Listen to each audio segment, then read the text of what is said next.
voy a hablar de mi trayectoria filosófica.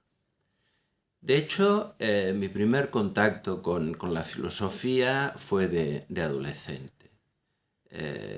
Cayó en mis manos Así hablaba Zaratustra, de Nietzsche, que es un libro que tiene mucha fuerza, sobre todo para un adolescente, por su lenguaje simbólico, su transmisión afectiva, incluso este lenguaje tan imperativo que puede gustar a un adolescente, ¿no? También, paralelamente, llegó a mis manos la interpretación de los sueños de Freud.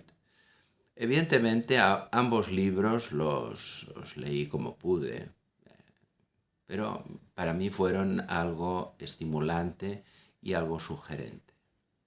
También encontré libros en casa, algunos familiares, sobre el existencialismo que me llamó la atención, ¿no? Sartre, sobre todo, ¿no? Este momento de la adolescencia, ¿no? Que además estaba viviendo una situación familiar muy complicada, un ambiente cultural asfixiante con el franquismo, un catolicismo totalmente caduco de mantener las formas sin ningún tipo de intención ni de contenido. Claro, todo esto me llevaba a buscar salidas, ¿no? Y bueno, la filosofía, psicoanálisis. También era una época que llegó a España, ¿no? Estoy hablando de finales 60, principios 70, toda la moda de los hippies, ¿no? De la contracultura, los libros de Alan Watts, por ejemplo, ¿no? El camino del Zen, el camino del taoísmo, incluso la generación Beat, Jack Kerouac. Todo esto, evidentemente, era una serie de influencias muy confusas que se mezclaban. Y dentro de todas ellas estaba, bueno, pues lo que se llamaba la filosofía, que eh, a nivel, digamos, más académico, por decirlo así, conocí cuando estaba estudiando sexto de bachillerato, ¿no? Aquí esta prehistoria de los planes de estudio que, bueno, supongo que han pasado como 5 o 6 después en este país, ¿no? Eh, Tuve un profesor de filosofía muy bueno. Yo iba a los escolapios, era un escolapio, se llamaba Buenaventura Pedemonte. Y bueno, la verdad es que fue todo un descubrimiento, ¿no? Yo no era muy buen estudiante, pero bueno, evidentemente la nota de filosofía fue un excelente, igual que volvió a cumplirse al año siguiente cuando estudié en el Coach Bofill, filosofía, historia de filosofía, con el padre Maimó, que fue otro escolapio que realmente para mí tuvo un valor pedagógico muy estimulante, ¿no? Lo que pasa es que a la hora de elegir carrera, opté por la psicología, ¿no? Me llamaba la atención la psicología clínica y sobre todo el psicoanálisis. Filosofía lo veía más como una cosa interesante, pero tampoco veía qué salida profesional podía tener para mí, ¿no? Bueno, entrar en el mundo de la universidad el año 74 era entrar en una universidad muy politizada contra el franquismo, y esto supuso para mí un paso por lo que sería la militancia política, ¿no? En este caso un partido trotskista que era la Liga Comunista. Y bueno, a todo esta confusión que tenía, pues añadirle toda la literatura marxista, ¿no? Dejé psicología en el segundo año porque no me interesaba el tipo de psicología conductista y biologista que se enseñaba en la Universidad Autónoma, ¿no? Eh, Opté por historia, muy condicionado por mi militancia marxista, sin ninguna tampoco perspectiva de futuro, un poco ya como una bala perdida.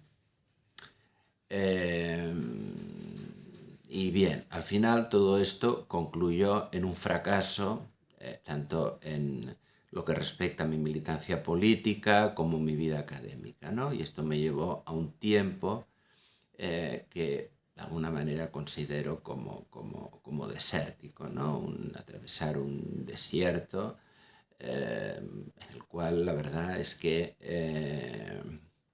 bueno, casi podría decir que fue una depresión, ¿no?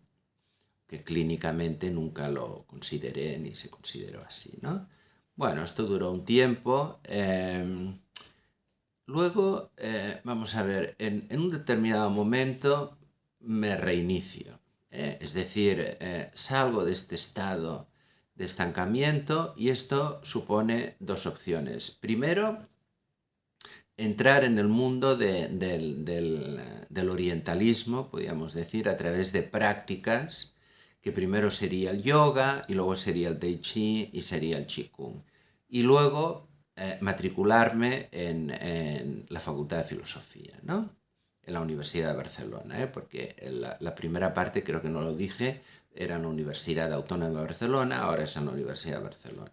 Bueno, entonces el primer año me lo habían convalidado, que era un año que filosóficamente no había hecho nada interesante. Era la Facultad de Filosofía y Ciencias de la Educación, especialidad psicología, lo que había hecho. Y aquí, pues, bueno, entre estos 4 años, entre el segundo y el quinto año que estudio filosofía, pues es una formación bastante dispersa. Tampoco me especializo en nada. Me interesa más bien temas de historia, filosofía, de antropología. No me interesa, descarto tanto la metafísica, que era una metafísica muy escolástica que daba un personaje, un catedrático que era Canals, y tampoco me interesó la lógica y metodología de la ciencia que también daba un profesor muy prestigioso que era Jesús Mosteri, ¿no? Me interesó sobre todo lo que planteó un profesor muy estimulante, que era Miguel Morey, Foucault. Me seguía interesando Nietzsche. También,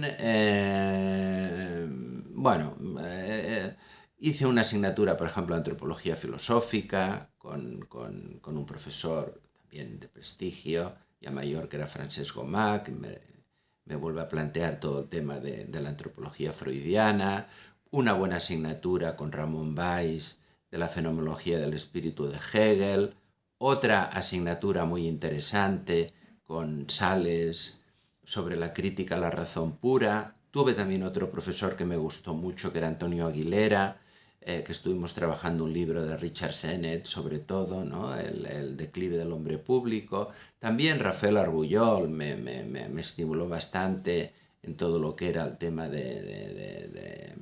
como se decía en la primera asignatura, porque hice dos, poesía y tragedia en el romanticismo.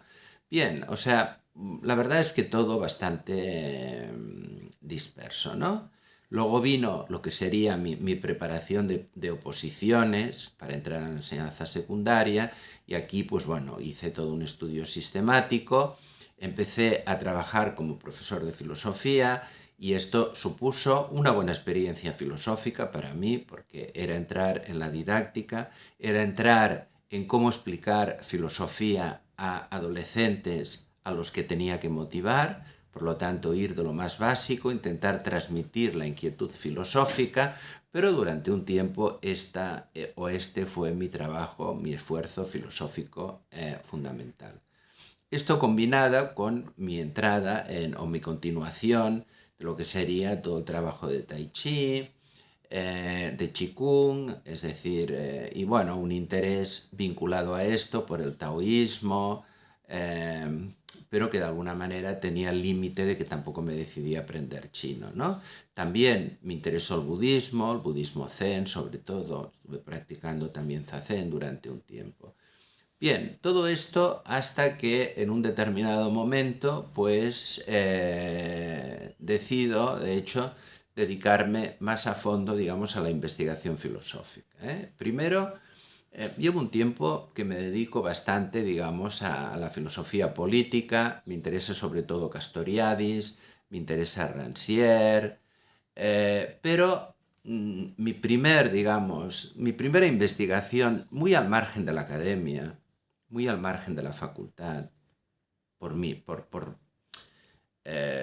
vamos a ver, por una trayectoria muy autodidáctica, mis lecturas, mis trabajos. Primero es el tema del imaginario que me lleva al encuentro entre filosofía y psicoanálisis. Trabajo la pregunta por el imaginario, el tema del delirio, el tema de la ilusión.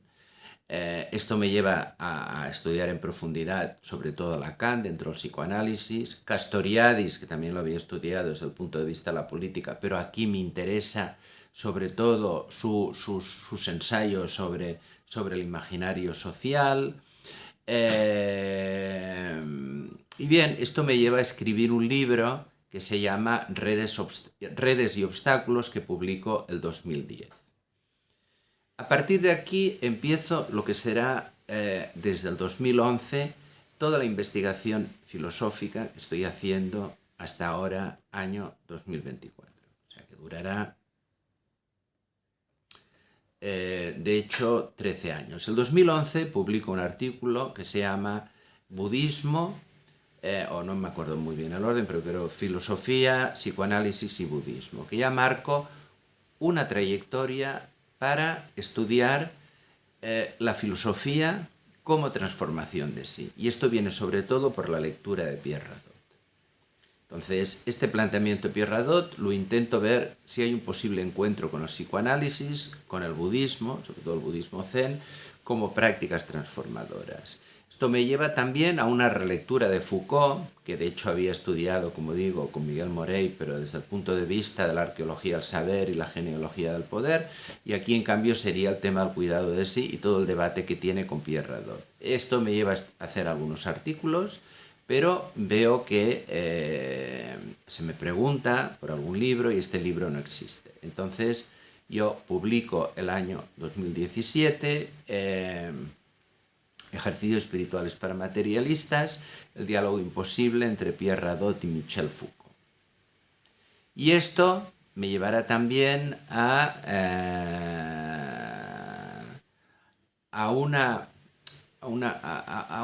escrito sintético, que es el Manifiesto por una vida verdadera, que es un libro que he publicado ahora en 2013, en el cual recojo todo este trabajo de estos 13 años, que incluye también algo de lo que he pensado desde el psicoanálisis, e incluye también a un autor que he trabajado los últimos años, que es François Julien, que me permite incorporar toda mi práctica, mi experiencia en el Tai Chi, en el Qigong, en lo que sería la filosofía china, pero desde el punto de vista de una perspectiva filosófica. Y aquí estoy.